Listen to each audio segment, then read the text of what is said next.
time looking for a bit of advice on sharing some news with the public. Last week, one of our agency vehicles was stolen. We only have 2 vehicles, and being down one really impacts our program delivery. I'm thinking of using our email list and social media to share this in hopes we might get some financial support to help recover our lost costs and so that we can purchase a new vehicle. Do you think this approach would work? So I totally do. I'm going to give a caveat here. So there are a couple of organizations that I don't know if anyone ever tracks it, but where you see all the time, there is like a crisis, right, of some sort. And it really, there's only so often you can use something like this. So I'm not saying don't use it, but be really cautious about not always coming out with, oh, this happened, this broke down, this got stolen. Like that starts to then raise questions in people's head about the authenticity and whether you're even running a good shop and being super smart and safe and secure, right? So that's a caution. But with this, I'm going to assume this isn't something that typically happens. And I think it's absolutely a great opportunity to share your story. So here's like the thing right out there that happens all the time. People go, I don't want to fund a vehicle. I don't want to fund, whatever operating or overhead expenses or whatever. How cool for you to like share a story, like even from the vehicle's perspective. Like I was thinking about this and I'm getting nerdy about like sort of fundraising direct mail pieces, but you could literally write a letter or an email from the van that got stolen. Like you could seriously like make it kind of fun and catchy. Like, oh my God, these bad guys got in me and I'm so like stressed because I couldn't pick up, these 10 clients to take them to their doctor's appointments or whatever it is, right?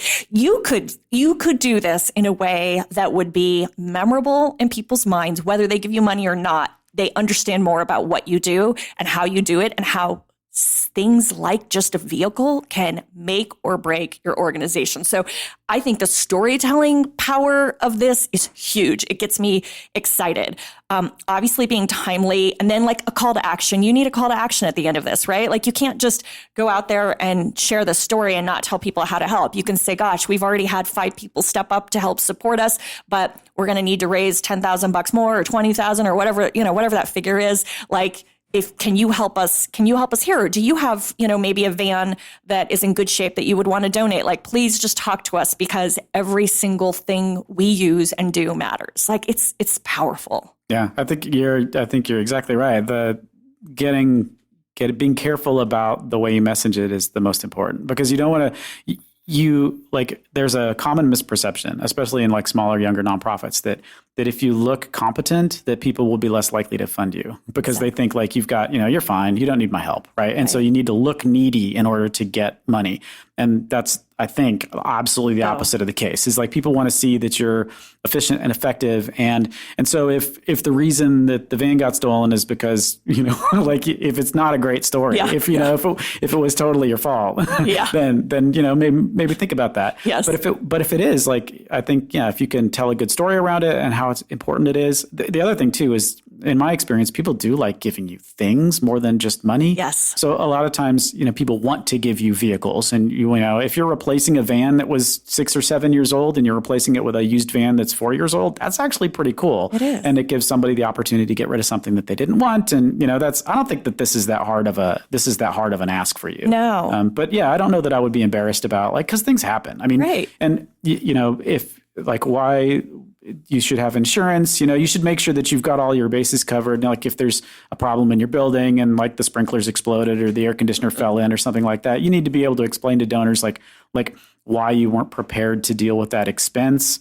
Or that, it's something, if it's an emergency or something like that. But in the case of a van being stolen, I don't see where there's a problem. And here's the other thing. I think there's an opportunity for an ongoing, don't make the mistake that so many organizations do where they like ask once and then like you never know what happened because that's awful. Like you're like the person, whether you're giving or you're just reading about it going, oh my God, like, I wonder whatever happened. Like, so this is a great way to sort of not beat a dead horse, but to maybe have, a few follow-ups to say, hey, just an update. God, since our last email blast or whatever, since we reached out, we've had this many people, a thank you, shout out to them, whatever. Like there is huge room to build like loyal supporters from something that's a really unfortunate incident.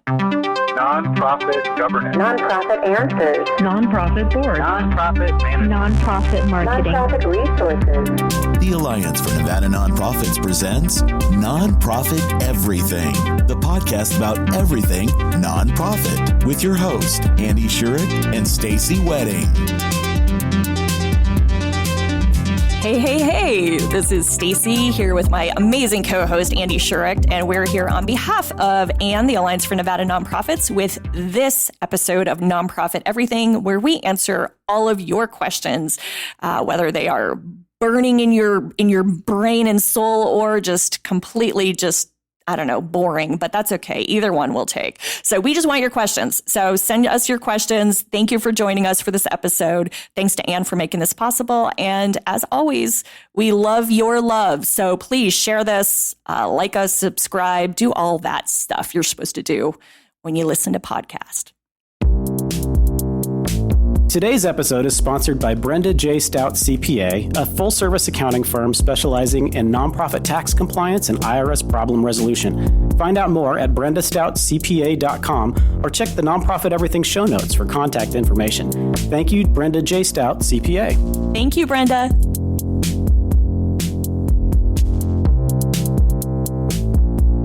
Andy, this question's for you. It actually makes my head spin a little bit just looking at it. So hold on tight, listeners. I get that pledges have to be counted in year one. $100,000 pledge over 5 years, $20,000 a year made in 2019. We have to book that $100,000 in 2019. I get it. But the actual pledge payments in subsequent years can actually count towards fundraising goals. In other words, in 2020, you know you're receiving $20,000 from that pledge. Your goal is $1 million.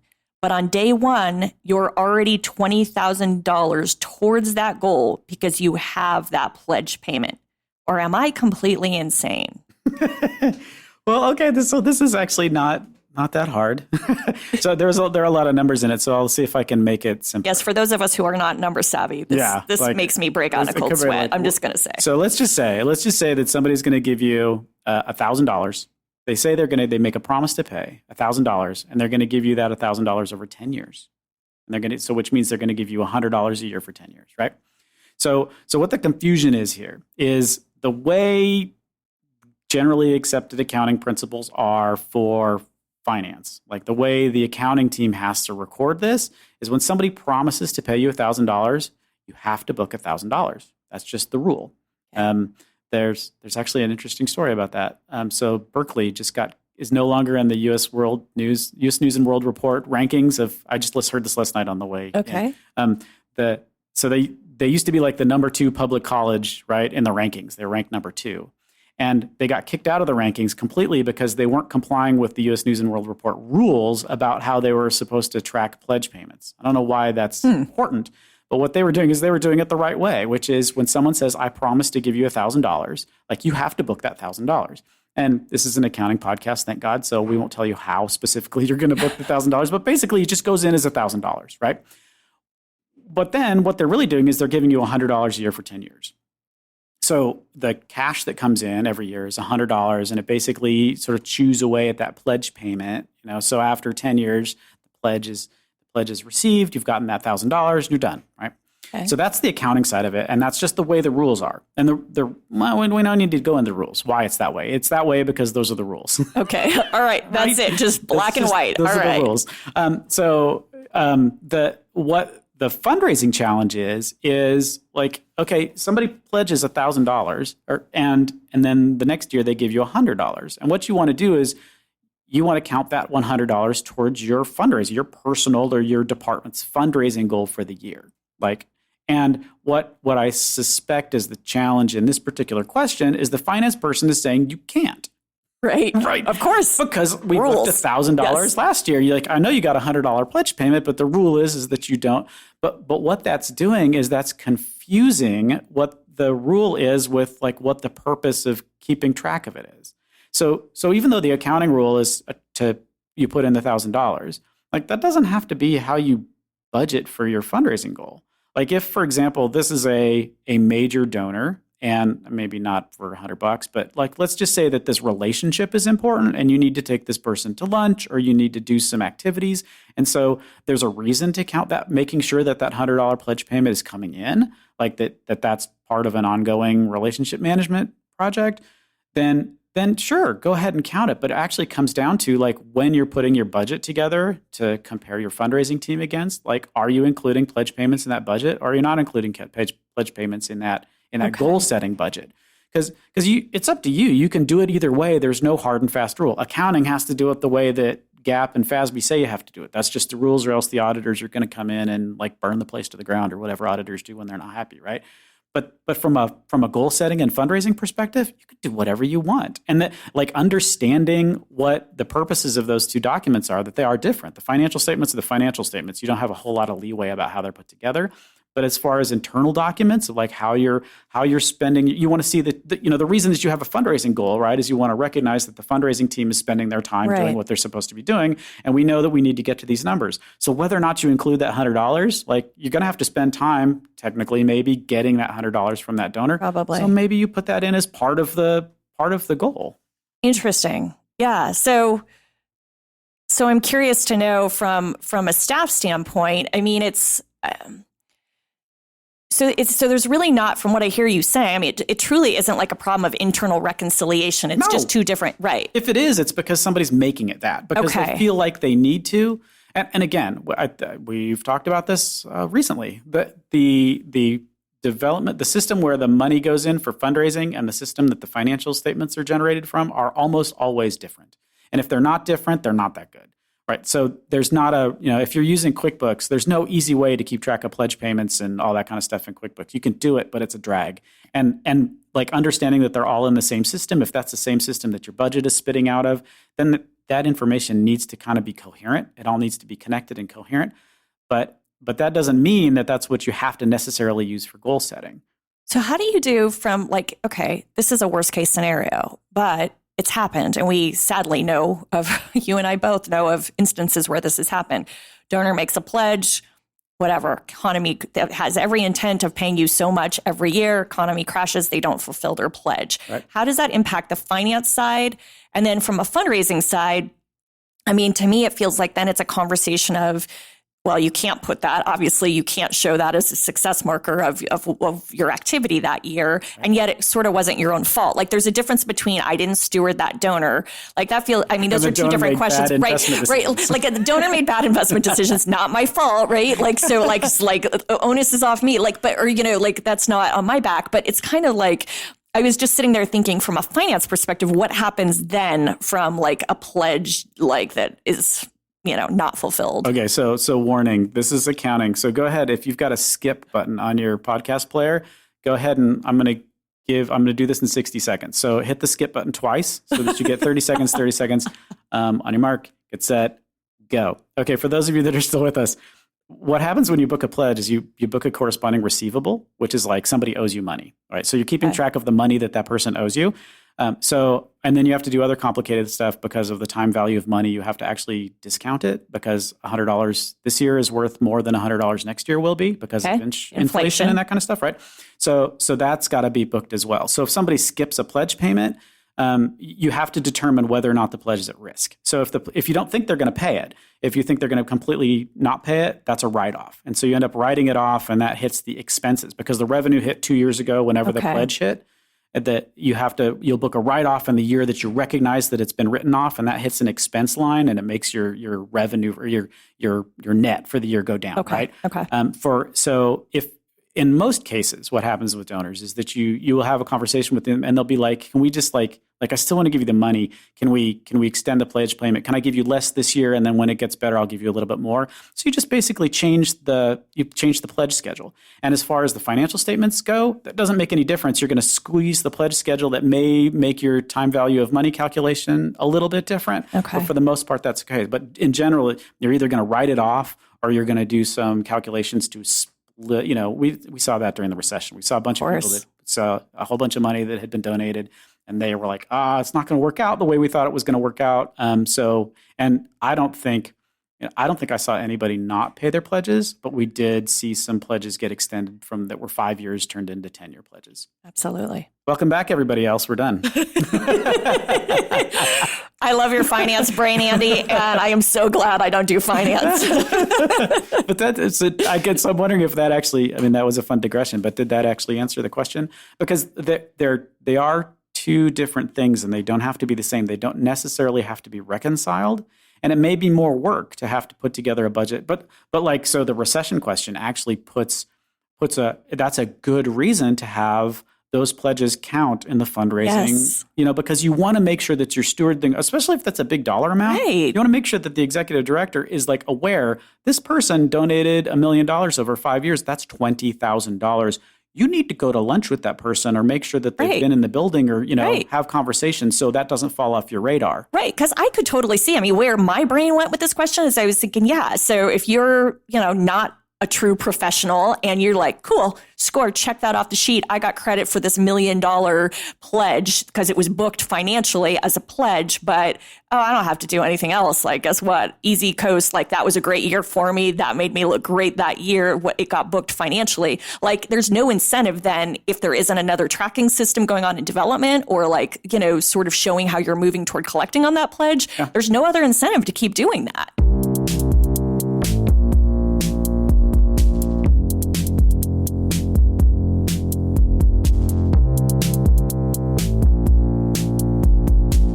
I am a board member of a small nonprofit, and we are putting on our first ever fundraising event. I'm hoping you can share some ideas to make our silent auction as successful as possible. Is there anything we can do to make our silent auction stand out from others? Anything we should avoid? Oh, my first reaction is, oh God, not another silent auction. All right. So I know I should be saying congratulations. Yay, your first silent auction. I just know how many hours of work it takes and sometimes for really small returns. So just manage your expectations around this, right? If you can get volunteers, if you as a board member can have a little committee that just focuses on silent auction and every detail of it. Everything from who you're going after to how you mix it up, how you create packages, right? You don't want these one-off items that are okay, that's random. Oh, there's this computer that's a silent auction item. And oh, there's this spa service. How do you package it, right? In a way that if you think about when you go and buy things, right? Think about, because it truly is a sales mentality. When you go and buy things, do you like things packaged? Where it's oh, I got everything I need for my cool movie night, right? So I think some of this is just really being thoughtful, super detailed, have super detail oriented people, right? Who can track everything from, how much it ended up selling for, or every piece of the silent auction process. Having the right number of items matters, right? Sort of the rule of thumb is one item for every 4 guests. So sort of keeping that in the back of your head. And I think submission, here's the thing I would say. So no, not to be disrespectful, but there's very few silent auctions I go to where I'm wow, that's something new. It's very much a similar feeling at each one. Would you agree? Yeah, that's sort of my reaction to the question is I don't know that I would want my silent auction to stand out. I want my silent auction to make the most money. Exactly. Right. Yeah. Let's be honest here. Yeah. How do we make the most money? You can make it stand out by look, nothing sold. And you know what? Okay, so I don't know. I'm going to go off a little bit more on this because I also think that you see groups that don't, minimum bid amounts, right, that are too high or that are so low that, you've started nowhere. So there is an art and a science to this. I think you can talk to other organizations. I think packaging, even display, a visual merchandiser, if you have someone that is good at display, it makes all the difference. Even with online, silent auctions now, there's still the table where you can look at it and people go, ooh, that looks enticing. That's packaged the right way. So I think that makes a difference. Stay away from service kind of stuff, oh, good, estate planning, photography services, those kinds of things don't work. Art and jewelry are personal preferences that generally don't sell well. Packages that are travel packages or there's a new kind of there's a new attraction in town or like a restaurant dining thing, whatever, like that kind of stuff always tends to do better at these kinds of things. And then the big thing I would say is make this about, so there's a couple small organizations I work for that, were kind of like, they were looking at the audience that was going to come to their event. And they didn't want to outprice. Like, you can't have items that are going to be so fancy. Like, let's think about your demographic, right? Right? Because if you have super fancy items and like the starting bid is beyond most of these people's ability, like that's kind of like, let's be real. The silent auction is a way to make people feel like they are helping and contributing. So figure out who's in your audience, right? And have packages around that. Yeah. And I also think it's also like my other thought related to this is just that I just think that you really want to, if there's anything you can offer with your mission, so that's a mission package where you'll see, okay, this silent auction sheet is actually more of like anyone who puts an amount on here, like of a minimum of $20 basically is going to help us purchase these kinds of services for one of our individuals, or like is going to help us provide like this new whatever, like I'm just thinking about if it's even like one counseling session or 3 meals, right? For somebody, like it's, that also is a super cool way, right? Yeah. That's what makes, I actually think because most people go into this stuff are like, I don't need another package I'm not going to use or I'm going to forget about, right? I'm going to bid on it. How many of us have done that? Bid on it, win it, and then forget about it and it expires. So like figure out how you can do some mission stuff like within there. That's where I think you could really stand out. I love that idea. That's good. So I'm going to go with the things that you shouldn't do, things that you should avoid. Okay, never, ever take items on contingency. So if you go to someplace like a pawn shop or whatever, they'll give you some jewelry and they'll say that you can put this in your silent auction provided that you get to some base level, right? And that you're actually buying it from them. You're paying for it from the place, so it's not an actual donation. Don't do that, number one. Don't do any puppies. That's just rude. Yes, don't. A puppy is something you're supposed to plan for, yes. not something you're supposed to get after you've it's so wrong. 4 glasses it's of like marginal wine. Trafficking of animals. Anyway, it's awful. Make sure that you understand the accounting rules about fair market value and what you are allowed to tell the donors about what their charitable gift is. So the rule is if the fair market value, if the price they pay for it is less than fair market value, there's no charitable deduction, and you need to make sure that the paperwork they get, the receipt that they get, is very specific on that point, because your auditors will come after you on that one. So those are my 3 don'ts. Okay, some do's and don'ts for you. I'm Mr. Don't.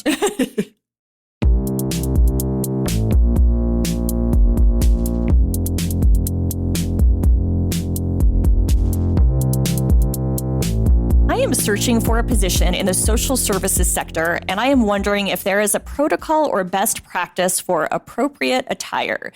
I may be overthinking this, but I fear that if I overdress, I may come across as ostentatious or like I'm not able to connect with the clients the organization serves. Complicating this further, I'm a recent college grad and just don't have fancy clothes yet. That's part of why I need a job. Any thoughts or suggestions? I guess so. I think this, I don't know. I'd love to hear what Stacey thinks on this, but I think from my perspective as a person that hires, like I expect you to walk in looking professional. Like don't look like a clown. Like don't walk in a tuxedo. Right? Like there's clearly like the wrong thing to wear. That's a great visual. But like it's, if because you recognize that a job interview is really your opportunity to sort of show like your best self. So like think about what you would wear if you're going to a board meeting. Like even if you're not normally going to be into a board meeting, that's sort of the level of professionalism that people expect. I mean, and you're going to be, 99% of the time, you're going to be dressed better than the person who's interviewing you, yes, right? Yes. Because they're going to be, and then you'll get to see, I think a different question is like, what do I wear to work every day? And that's like, well, what everybody else wears, right? So but when you're coming to a job interview, it's a really weird artificial situation already. Yeah. So I'd say just, be, look your best. If, I don't know that you need to go buy fancy clothes. And again, answering this as a dude, right? Who for me, like a suit is a suit, and like it doesn't have to be fancy as long as it fits. Right. As long as your tie doesn't like totally clash with your shirt, you're probably okay. But then again, that's not as a hiring manager, that's not necessarily what I'm looking for, but there may be in the back of my mind, if you walk in with, a Slayer t-shirt under a blazer, I may wonder. Right. Right. Right. Yeah. I think there's a fine line. I'm totally in agreement about professional. I don't think it needs to be. I think there's professional without being formal and fancy or without being fancy. I think you need to when you walk in that room and I see you, I want to see someone who spent some time preparing to make a good first impression. Both that comes with not only your resume and cover letter, but how you look. So it doesn't mean fancy, but it means someone that put themselves together, right? So I just want, whether it's slacks and a blouse for a woman or just a sort of a nice business dress, or it doesn't have to even be a suit. It just needs to be something that looks professional. And, there's some cool, I'm sure, this may have already crossed the person who wrote this question in their mind, but, there's some cool, thrift shops and Goodwills and cool things where you can find some great things that don't cost a lot. But I think it is worth taking that step that you walk in and I go, yeah, they didn't just throw themselves together. I want to see you care, you cared enough, right? So I think that's it. And then I think sometimes, depending on the position, there's 2 interviews, right? I think that first entrance, it would be, I'd rather you err on the side of overdressing than underdressing. And then I think you look at people who are interviewing you or the one person who's interviewing you and what they wear. And I think if you come back for a second interview, you can do a little, not completely, but a little bit of matching and mirroring your attire to that person for the second interview. And let me tell you why I say this, Andy. So the other day, I have a friend who recently got a pretty high-level position at an organization. And when she was sharing the story with me, she came in dressed to the hilt for this position, and as she should have, right? But after the second or third interview, the person hiring her said, "You're going to scare off everybody if you dress like that, when you come to this job." And she took note of that. She's like, okay, that's fair. And I get it. And she's like, yeah, I don't want to be that person that staff can't connect to. I don't want to be that person that potential clients can't connect to. So I think there is something to be said about thinking about the kind of organization, the culture, maybe getting a sense of, there's some organizations and nonprofits where you see people dress super formal and that's sort of their culture. And for them, I say dress as if you can do that research beforehand and come into that meeting, dressed to show you can fit into that, great. But I also think there can be a risk if you continue down the interview process and you don't start to kind of slowly modify what you're doing to match the culture and the sort of internal expectations of that organization. You can get a sense of that pretty quickly after an interview or 2. So I say, it doesn't mean dress down, but it means be cognizant of what message you're sending. It sounds like so much work, Stacey. Does it? It does. Well, people like me think about this kind of stuff, so I appreciate this question. Yeah, it does. You're like, God, really? Do I have to think that much? Yeah, it may be the way boys dress and the way girls dress. It might be a little bit different because just it's a suit. Yeah, you're like, my thing would be is this the suit I wore last time? That's the question I ask. I don't want to wear the same suit and tie and shirt combination twice in a row because that looks like that's the only one I have. Honestly, that's the only thought I have. I was in an interview process a few years ago, and I have to just laugh because it was all women and there was 5 of us on the interview panel, 4 women, 1 guy. And I felt it made me realize how much people pay attention. Every woman that walked in for that interview, when they left, the women were all checking out her shoes and her handbag and literally were making comments, not that they were going to hire her for that, but saying, wow, really like her style. Those are cool shoes. It's just funny. It's just funny how things can influence people subconsciously, consciously, whatever it is. So I know, Andy, it's torture to you to think of all that thought, and maybe it's easier for boys. I think, speaking from a female perspective, I'm going to make sure I'm not dressing with a shirt that's too tight or that is showing cleavage or showing too much leg, because that right there is I don't know, it's red flags galore. So I just think there's maybe women have to be a little more sensitive to this. I don't know. So what I want to see this is if you're listening and you thought this was interesting, I'd like you to send in the following question. Should we hire for cultural fit? please send us that question, because I think that's the continuation of That this is. question, That and I don't is. think that was what we were asking. No.